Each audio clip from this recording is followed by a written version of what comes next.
Meanwhile, in Pittsburgh, researchers are taking a different approach. At the McGowan Institute for Regenerative Medicine, they're trying to trick the body into actually repairing and regenerating itself. Dr. Stephen Badalak is the Institute's deputy director. I would imagine that when people ask you what you do for a living, it's not the easiest thing in the world to explain. I just say I make body parts. It gets their attention. He and his team are convinced that the key to regeneration is finding the switch in our bodies that tells our cells to grow when we're still in the womb. The accepted wisdom is that we're born with what we have, and that's it. Now, the body doesn't grow new parts. Well, the human body, because there certainly are examples of species that can regrow their arms and legs, like a newt or a salamander. But as a human, early enough in gestation, we can do the same things. We can regrow major body parts. In essence, is what you're doing, trying to find the key to turning that process back on. Yeah. If we could make the body, or at least the part of the body that's injured or missing, think that it's an early fetus again, it's game, set, and match. Dr. Badalak says he now has the material that might be a step towards that. It's called ECM, extracellular matrix, which he gets from, of all places, pig bladders. Extracellular matrix exists in all of us. It exists in all species. It's loaded with signals that instruct cells to do things. Where do pig bladders come into it? They are a convenience source because it's a throwaway product for the agricultural community. And so we can get rid of the cells, and the remaining extracellular matrix has proven to be very instructive to the body. We're very closely related to pigs, yes. Probably closer than we'd like to admit. He says that ECM could regrow virtually every tissue in the body. Wow, it looks like flour. It does, yeah. Yeah, taking this through airports can be tricky sometimes.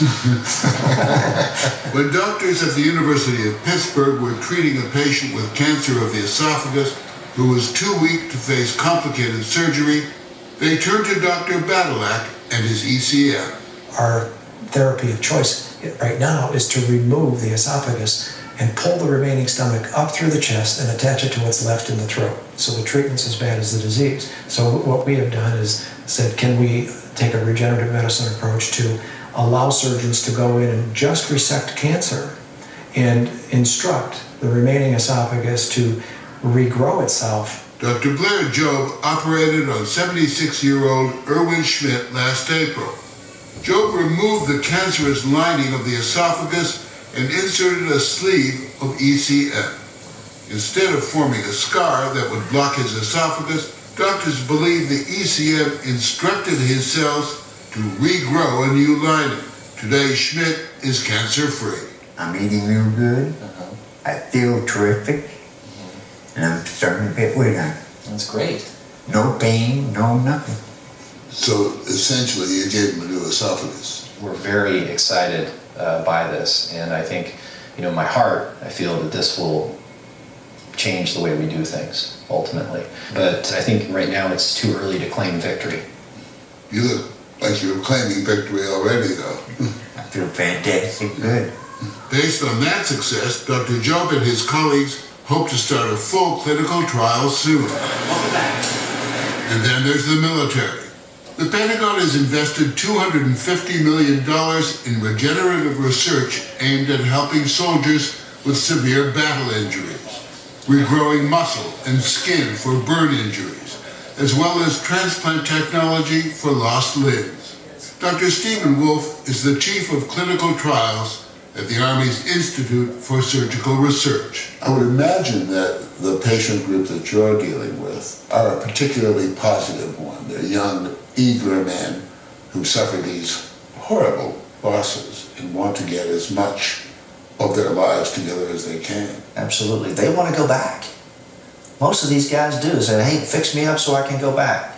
Beginning this month, Dr. Wolf is leading a clinical trial that could one day make that possible. Army surgeons will implant ECMs in the limbs of severely injured soldiers in hopes of restoring muscle lost to roadside bombs. What we're doing with this project is putting this ECM in there and then hoping that it populates and it becomes muscle. It also, in a place like this, goes by the name of pixie dust, correct? Right.